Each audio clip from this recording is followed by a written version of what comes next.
आदिशक्ती तुळजाभवानी, उभय हिंदुस्थानचा आराध्य दैवत छत्रपती शिवाजी महाराज आणि छत्रपती शिवाजी महाराजांनी या महाराष्ट्राच्या मातीतल्या माणसाला जगावं कसं हे शिकवल्यानंतर याच मातीतल्या माणसाला शेवटच्या श्वासापर्यंत लढावं कसं हे शिकवणारे छत्रपती संभाजी महाराज यांच्या पवित्र स्मृतींना अभिवादन करतो। आज या प्रचार सभेसाठी मंचावर उपस्थित असणारे देशाचे नेते आदरणीय शरदचंद्रजी पवार साहेब, राष्ट्रवादी काँग्रेस पक्ष शरदचंद्र पवार या पक्षाचे प्रदेशचे अध्यक्ष माझे मार्गदर्शक जयंतरावजी पाटील साहेब, आदरणीय आमदार अशोक बापू पवार, जिल्ह्याचे अध्यक्ष जगन्नाथ बापू शेवाळे, शिवसेनेचे जिल्हा प्रमुख अशोकजी खांडेबराड, माजी आमदार प्रकाशजी गजभिये, काँग्रेसचे नेते देवीदासजी भन्साळी, केडी बापू कांचन, प्रकाशप्पा मस्के, सक्षणाताई सलगर, भारतीताई शेवाळे, सुनीलजी गव्हाणे, भाऊसाहेबजी कांचन, माणिकरावजी गोते, काळूरामजी मेमाणे, राजेंद्रजी कांचन, स्वप्नील भैया गायकवाड, रामदासजी तुपे, विकासजी लवांडे, प्रदीप वसंत कंद, सोनबा बापू चौधरी, सूर्यकांतजी गवळी, विश्वासकाका ढमढेरे, सोपानराव कांचन, विद्याताई भुजबळ, बाळासाहेबजी नरके, शिवदीपजी हुंद्रे, सुरेखाताई बोर्डे, राजेंद्रजी नरवडे, संदीपजी गोते, माधवजी काळभोर, नीताताई आल्हाट, सोमनाथजी भुजबळ, आम आदमी पक्षाचे मयूरजी दौंडकर, सागराबा कांचन, श्रद्धाताई कदम, सविताताई कांचन, सुभाषराव टिळेकर, जगदीशजी महाडिक, शिवसेनेचे स्वप्नीलजी कुंजीर, पैलवान दत्तोबा कांचन, व्यासपीठावरील उपस्थित असणारे सगळेच मान्यवर, पुढे बसलेले आपण सगळेजण, जास्तीत जास्त सर्वांचा नामोल्लेख होईल याची खरं तर काळजी घेण्याचा प्रयत्न केलेला आहे। कारण याचं एक फार महत्वाचं कारण आहे। हे महत्वाचं कारण म्हणजे या व्यासपीठावर फार मोठमोठे इतकी वर्ष दिसणारे नेते दिसत नसतील, पण ही सगळी जीवाभावाची माणसं आहेत आणि तुम्ही सगळी जीवाभावाची माणसं आहेत। सगळ्यांना जय शिवराय। खरं तर मगाशी विकासजी लवांडेंनी, सक्षणाताई सलगर यांनी, अशोकराव खांडेबराडांनी समोरच्या उमेदवारांविषयी भाष्य केलं। मी खरं तर समोरच्या उमेदवारांवर फारसं भाष्य करणार नाही, कारण मुळात ही निवडणूक दोन पक्ष दोन उमेदवार अशी राहिलेलीच नाही। ही निवडणूक गेली 10 वर्ष ज्या मोदी सरकारनं सर्वसामान्य जनतेचा अपेक्षा भंग केला, सर्वसामान्य जनतेला महागाईच्या खाईत, बेरोजगाराच्या खाईत लुटलं, ते मोदी सरकार विरुद्ध सर्वसामान्य भारतीय जनता, ही अशी निवडणूक झाली। आणि दुसरी फार महत्वाची गोष्ट आहे, जे मी सातत्यानं सांगतोय की मला असं वाटलं होतं लढत तुल्यबळ प्रतिस्पर्ध्याशी होईल, परंतु समोर डमी उमेदवार आला तेव्हा थोडंसं शल्य वाटलं। कारण मान्य पक्षप्रमुख उद्धव साहेब ठाकरे यांना दगा देऊन ज्या पक्षात खरं तर उडी मारली, त्या मान्य मुख्यमंत्री महोदयांच्या मनातले पहिल्या पसंतीचे उमेदवार हे समोरचे उमेदवार नव्हते। हे नाशिकमध्ये घेतलेल्या प्रेस कॉन्फरन्समध्ये कळलं। त्यांनाही दगा देऊन ज्या पक्षात उडी मारली, त्या अजित पवारांच्या राष्ट्रवादी काँग्रेस पक्षातलेही पहिल्या पसंतीचे उमेदवार हे नव्हते, हे आपल्या सगळ्यांना ठाऊक आहे। पण तरी त्यांच्याविषयी फारसं भाष्य करणार नाही, कारण छत्रपती शिवाजी महाराजांचा मावळा आहे आणि एक शिवभक्त या नात्यानं या महाराष्ट्राची संस्कृती चांगलीच जाणतो की स्वराज्यासाठी आणि उदात्त हेतूसाठी वतनावर पाणी सोडण्याची तयारी दाखवणाऱ्या कान्होजी राजे जेध्यांचा इतिहास सांगितला जातो, स्वार्थासाठी वतन वाचवण्यासाठी उडी मारणाऱ्या खंडोजी खोपड्यांचा नाही। हा महाराष्ट्राचा इतिहास आहे। कारण महाराष्ट्राच्या इतिहासात कधीही गद्दाराचं नाव सुवर्णाक्षराने लिहिलं गेलं नाही आणि त्यामुळे त्यांच्याविषयी अकारण भाष्य करून मी आपलाही बहुमूल्य वेळ घेऊ इच्छित नाही। कारण समोरून सातत्यानं एक वैयक्तिक टीकेचा आधार घेतला जातो। बारामती लोकसभा मतदारसंघ असेल, शिरूर लोकसभा मतदारसंघ असेल, सातारा असेल, माढा असेल, प्रत्येक ठिकाणी वैयक्तिक टीकेचा आधार घेतला जातो, पण यामध्ये देशाचे प्रश्न हे कुठेच घेतले जात नाही। समोरच्या उमेदवारांनी आधी सांगितलं 2019चा बदला घ्यायचा आहे, बदला। त्यानंतर सांगितलं ही शेवटची निवडणूक आहे। आणि खरोखर पाटील साहेब हा प्रश्न पडला की हे सगळं मी माझ्यासाठी यापेक्षा ही देशासाठीची निवडणूक आहे, ही देशाची निवडणूक आहे. कुणाची पहिली निवडणूक असो का कुणाची शेवटची निवडणूक असो, याने देशातल्या महागाईचा प्रश्न सुटणार नाही, याने देशातल्या बेरोजगारीचा प्रश्न सुटणार नाही, याने सर्वसामान्य शेतकऱ्यांच्या शेतमालाला हमीभाव मिळण्याचा प्रश्न सुटणार नाही.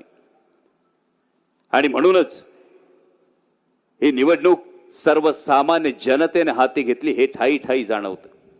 म्हणजे एक तर चढाओढ लागली. जुन्नर तालुका असो, खेड तालुका असो, आंबेगाव तालुका असो, शिरूर हवेली असो, हडपसर असो, भोसरी असो, ज्या ज्या ठिकाणी जातोय त्या त्या ठिकाणी सर्वसामान्य जनता सांगतेय आमच्याकडून जास्त लीड असेल, आमच्याकडून जास्त लीड असेल. हे जेव्हा सर्वसामान्य जनता सांगते तेव्हा हा विश्वास पटतो. आजही एका सकाळी हडपसर मध्ये होतो साहेब, एका माऊलीनं आलाबला घेतली, औक्षण केलं, जवळ घेतलं मायेनं आणि सांगितलं शिवाजी राजासारखं राज्य येऊ दे बाळा. दुसऱ्या एका माऊलीने जवळ घेतलं, त्या माऊलीनं तिचा पदर पुढे केला आणि सांगितलं तुला लढायचंय, संविधान वाचवण्यासाठी लढायचंय, सर्वसामान्य शेतकऱ्यासाठी लढायचंय, महाराष्ट्रासाठी लढायचंय. हे जेव्हा सर्वसामान्य जनता म्हणते ना, तेव्हा अनेक पत्रकार मला प्रश्न विचारतात की खरं तर समोर एक मुख्यमंत्री आहेत, दोन दोन उपमुख्यमंत्री आहेत, 200 आमदार आहेत, केंद्रातली सत्ता आहे, राज्यातली सत्ता आहे, अफाट पैसा आहे, दबाव आहे. आणि मला एका पत्रकाराने विचारलं त्यांच्याकडे एवढं सगळं दबाव आहे, पैसा आहे, सत्ता आहे. आणि मला दीवार सिनेमातला डायलॉग आठवला, मेरे पास गाड़ी है, बंगला है, तुम्हारे पास क्या है? हाँ. आणि तसं समोरून प्रश्न आला, समोर मुख्यमंत्री आहेत, 2 उपमुख्यमंत्री आहेत, 200 आमदार आहेत, केंद्रातली सत्ता आहे, राज्यातली सत्ता आहे, तुझ्याकडे काय आहे? माझं साधं उत्तर होतं, माझ्याकडे आदरणीय शरदचंद्रजी पवार साहेबांचा आशीर्वाद आणि ही मायबाप जनता आहे. आणि याच तुमच्या जीवावर खरं तर लढतोय, तुमच्या भरवशावर खरं तर लढतोय. म्हणजे माननीय पंतप्रधान हे बहुतेक 1-2 दिवसात पुण्यात सभा घेण्यासाठी येणार आहेत असं समजलं. हा का एक मुख्यमंत्री 2-2 उपमुख्यमंत्री यांच्याच्याने जमाना झालं आणि म्हणून पंतप्रधानांना यावं लागलं.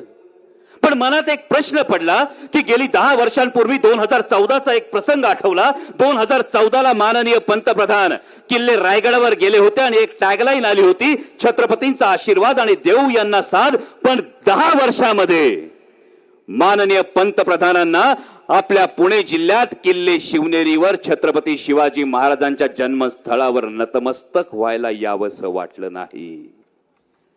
गेल्या 10 वर्षात मान्य पंतप्रधानांना ज्या छत्रपती संभाजी महाराजांनी या स्वराज्यासाठी आपल्या जीवाचं बलिदान दिलं, त्या वढू तुळापूरला नतमस्तक व्हायला यावंसं वाटलं नाही. या पंतप्रधानांना प्रचारासाठी येता येतं, परंतु माझ्या छत्रपतींना अभिवादन करायला येता येत नाही. हे महाराष्ट्रातली स्वाभिमानी जनता कदापि विसरणार नाही, ही गोष्ट लक्षात ठेवा. याच मान्य पंतप्रधानांनी सांगितलं होतं, 2014ला सांगितलं होतं की मतदान करायला जाताना गॅस सिलेंडरला नमस्कार करून जा. ते पुण्यात येत आहे त्या सभेच्या निमित्तानं आठवण करून देतो. त्यांनी सांगितलं होतं 2014ला एकदा नमस्कार करून जा, तेव्हा गॅस सिलेंडरची किंमत 450 रुपये होती, आता 1200 रुपये झाली. म्हटल्यानंतर 2024ला आम्हाला गॅस सिलेंडरला 3दा नमस्कार करावा लागेल. त्यामुळे 2024ला हा 3दा नमस्कार करून जा. त्याचबरोबर आपल्या नात्या गोत्यातल्या घरातल्या बेरोजगार असलेल्या पोराचा फोटो समोर ठेवून जा. त्याचबरोबर दिल्लीच्या सीमांवर जीव दिलेल्या, आपली हौतात्म्य पत्करलेल्या 750 शेतकऱ्यांची स्मृती मनात ठेवून जा.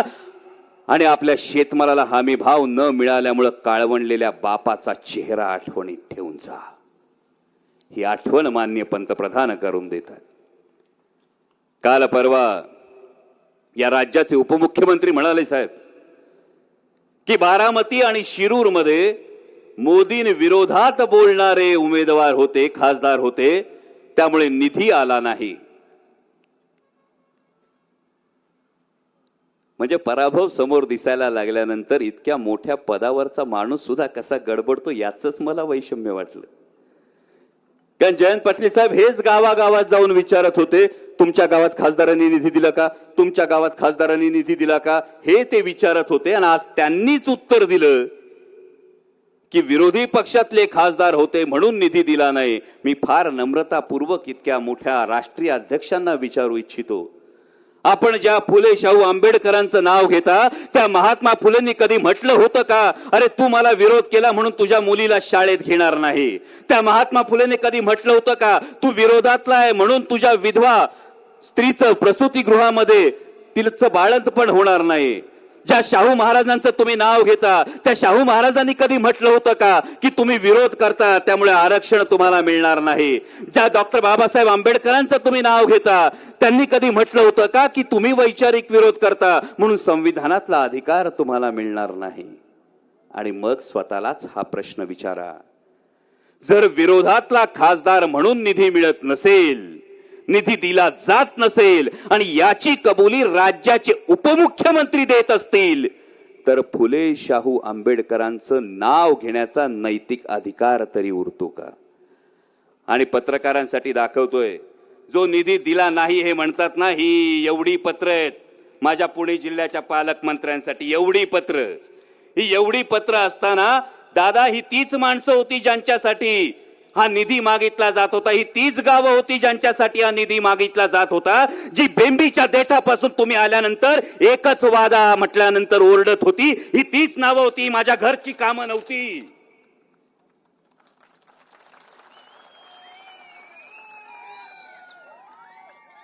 आणि केवळ भूमिका बदलली नाही, केवळ तुमच्या सांगण्यावरून स्वाभिमान गहाण टाकला नाही, म्हणून या पुणे जिल्ह्यातल्या शिरूर लोकसभा मतदारसंघातल्या या सर्वसामान्य माणसांची ही कामं अडवली असतील तर हीच सर्वसामान्य जनता तुम्हाला याचं उत्तर दिल्याशिवाय राहणार नाही.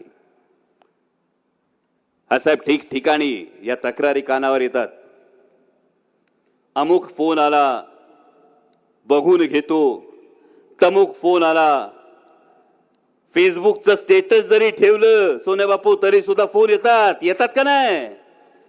फेसबुकच्या स्टेटसवर कोपऱ्यात कुणाचा फोटो आहे याच्यावरून सुद्धा फोन येतात. केवढं बारीक लक्ष आहे, राज्य किती प्रगती करते, राज्यातल्या सत्ताधाऱ्यांचं केवढं बारीक लक्ष कार्यकर्त्यांवर आहे. आणि मला एक प्रसंग आठवला, छत्रपती शिवाजी महाराजांच्या काळामध्ये एक सरदार होता, मोठा तालेवार सरदार होता सर. या तालेवार सरदारावर महाराजांची कृपा दृष्टी होती. तो सरदार असा ऐटीत घोड्यावर निघाला की माणसाची चराचरा कापायची, आदराने झडाझडा मुजरे झडायचे. एक गरीब शेतकऱ्याचं लेकरू एका गावात राहत होतं. तो सरदार समोर आला की ते गरीब शेतकऱ्याचं लेकरू सुद्धा कमरेत लवायचं, त्या सरदाराला मुजरा करायचा. सरदाराला कधीच कळलंच नाही की हा मुजरा त्याला नव्हता, ज्या छत्रपतींचा आशीर्वाद डोक्यावर होता त्या छत्रपतींना हा मुजरा होता.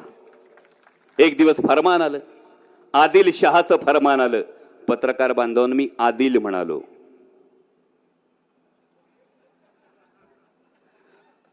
अहो ते नंतर परत नुसतं शहा ऐकून वेगळं काहीतरी करतात.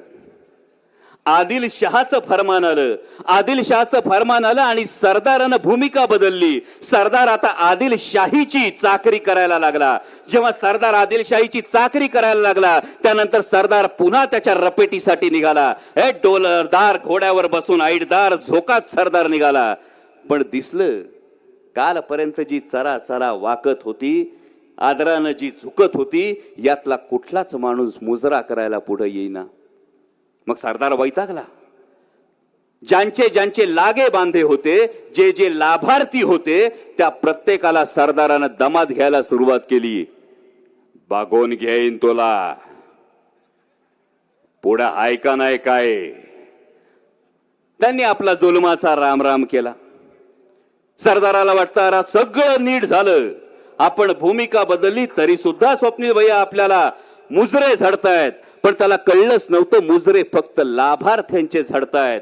ते गरीब शेतकऱ्याचं लेकरू कोपऱ्यात उभं होतं. सरदारानं घोडा ऐटीत त्याच्या समोर नेला. सरदाराला वाटलं नेहमीप्रमाणे हे लेकरू सुद्धा आपल्याला मुजराच करेल. ते लेकरू तसंच ताठ मानेनं उभं राहून सरदाराच्या डोळ्यात डोळे घालून उभं राहिलं. सरदाराने विचारलं, का रे विसरलास का, मुजरा नाही करतायत का? ते लेकरू म्हटलं, सरदार मुजरा तुम्हाला नाही, मुजरा माझ्या राजाला करत होतो. आज तुम्ही भूमिका बदलली, तुम्ही मुजऱ्याचा अधिकार गमावला. सरदाराला वाटलं एवढ्याशा लेकराकडून एक साधं शेतकऱ्याचं गरीबाचं लेकरू हे मला उलट जबाब देत. सरदार म्हटला, तुझं अस्तित्व धोक्यात आणि लक्षात ठेव. ते लेकरू म्हणाल, सरदार जेव्हा मोगलांच्या फौजा आम्हाला लुटायला येत होत्या तेव्हा तुम्ही रयतेच्या बाजूनी लढत होतात, त्यावेळी तुमच्या मनात आदर होता. आता तुम्ही जे लुटायला येत होते त्यांच्या बाजूने आला आणि आम्ही तुम्हाला मुजरा करू अशी अपेक्षा करत असाल तर एक गोष्ट लक्षात ठेवा, गरीब असलो तरी तुमच्या पुढे झुकणार नाही. माझा स्वाभिमान मी विकणार नाही. याच्यातून कुणाला काय बोध घ्यायचा आहे हे स्वाभिमानी जनतेला पुरेपूर कळते. पण मी देशाचे गृहमंत्री मध्यंतरी महाराष्ट्रात आले होते साहेब, त्यांचं मनापासून आभार मानेन. त्यांनी फार महत्वाचा प्रश्न आम्हाला विचारला. त्यांनी आम्हाला प्रश्न विचारला की आदरणीय पवार साहेबांनी काय केलं, आणि खरोखर एक गोष्ट जाणवली. म्हणजे 2018 साली वडिलांचं छत्र गमावलंय त्यानंतर एक गोष्ट जाणवली, प्रत्येक घरात एक बाप असतो, तो बाप राबत असतो, पण बापाने काय केलंय हा प्रश्न जोपर्यंत विचारला जात नाही ना तोपर्यंत बापाचं महत्व कळत नाही. तो बाप राबत असतो, उन्हातानात राबत असतो, घर बांधत असतो, आपल्या कुटुंबावरचं छप्पर शाबूत ठेवत असतो, त्याच्या शर्टाखाली त्याचं भोवकं पडलेलं बनियान लपवत असतो, पोरांच्या सुखासाठी राबत असतो. पण जेव्हा कोणीतरी येतं आणि विचारतं बापानी काय केलंय, तेव्हा एकच उत्तर देतो, आमच्या जिरायती जमिनी बागायती या बापानी केल्यात. आम्ही जे कळकटलेल्या मळकट कपड्यांमध्ये फिरत होतो ते आम्ही स्टार्चचे कपडे घालून फिरतो, ते या बापाच्या धोरणांमुळे फिरतो.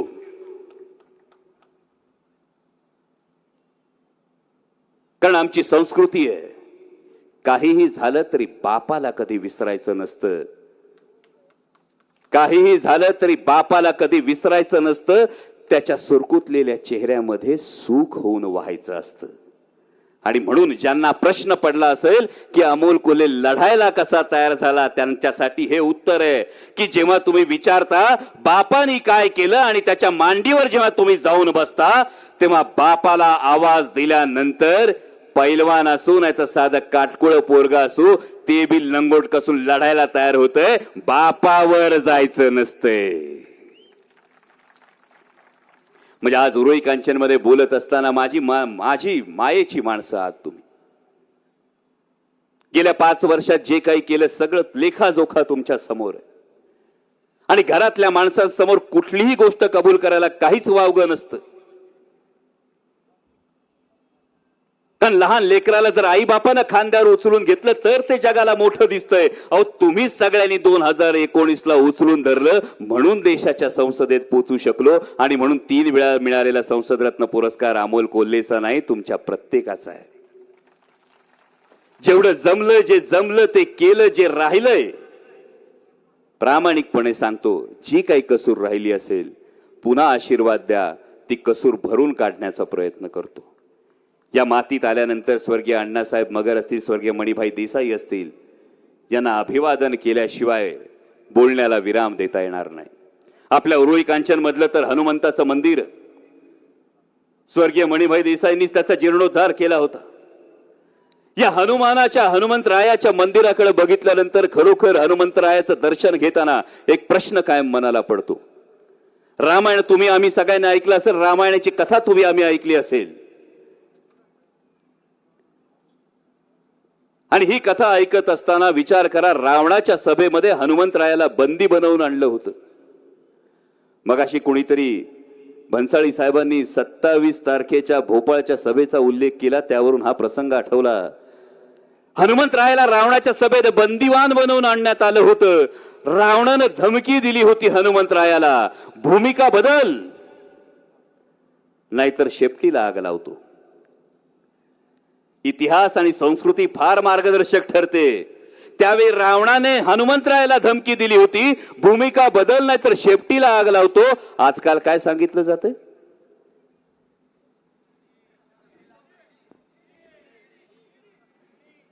तिकडे काडी लावायची गोष्ट होती, आता काय होती? फक्त भावांना विचार करा. हनुमंतरायासमोर नतमस्तक होत असताना एकदा विचार करा, त्यावेळी धमकी दिली गेली होती. हनुमंतरायाला बंदिवान बनवून आणलं होतं. जर भूमिका बदलली नाही तर शेपटीला आग लावतो असं सांगितलं होतं. जर हनुमंतरायांनी त्यावेळी रामाची बाजू सोडून रावणाची बाजू घेतली असती तर इतक्या शतकांनंतर हनुमंतरायाच्या पावलावर आपण कधी नतमस्तक झालो असतो का? पण हनुमंतरायांनी सांगितलं शेपटीला आग लावली तरी बेहतर, त्या शेपटीची मशाल करील. पण दबाव टाकणाऱ्याची ही जी पापाची लंका आहे ही दहन करून दाखवली. हा आपला इतिहास आहे, ही आपली संस्कृती आहे. आणि म्हणूनच मी सुरुवातीलाच म्हणालो, ही निवडणूक देशाची निवडणूक आहे. त्यामुळे जेवढे पावणे रावळे असतील पलीकडे बारामतीमध्ये आपल्याला तुतारी वाजवायची आहे, शिरूरमध्ये तुम्ही तुतारी वाजवणारच आहात, पलीकडे मावळामध्ये आपल्याला मशाल पेटवायची आहे, पुणे शहरामध्ये आपल्याला काँग्रेसचा पंजा चालवायचा आहे. त्यामुळे बळकट पंजामध्ये स्वाभिमानाची मशाल पेटवून स्वाभिमानाची आणि विजयाची तुतारी फुंकायची, ही गोष्ट लक्षात ठेवा.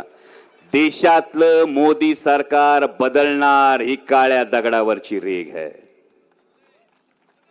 कारण सर्वसामान्य शेतकऱ्यांना हा निर्णय हाती घेतलाय. ज्या सर्वसामान्य शेतकऱ्यांना दिल्लीच्या सीमांवर 1.25 वर्ष आंदोलन करायला लागलं, ज्या सर्वसामान्य शेतकऱ्यांना भारतीय जनता पक्षाच्या नेत्याच्या मंत्र्याच्या पोरानं गाडी खाली चिरडलं, ज्या सर्वसामान्य शेतकऱ्यांच्या कांद्याची माती केली, कापसाची माती केली, सोयाबीनची माती केली, त्या सर्वसामान्य शेतकऱ्यांनी ठरवलं, जर सर्वसामान्य शेतकऱ्याच्या मनगटात काळ्या आईचं ऊर फाडून सोनं पिकवण्याची ताकद असती, त्याच शेतकऱ्याच्या मनगटात देशातलं सरकार पालटवण्याची सुद्धा ताकद आहे. आजपर्यंत आपण ऐकलं होतं, दिल्लीचेही तख्त राखतो महाराष्ट्र माझा, ऐकलं होतं ना? भावांनो, परिस्थिती फार महत्वाची आहे, वेळ संघर्षाची आहे.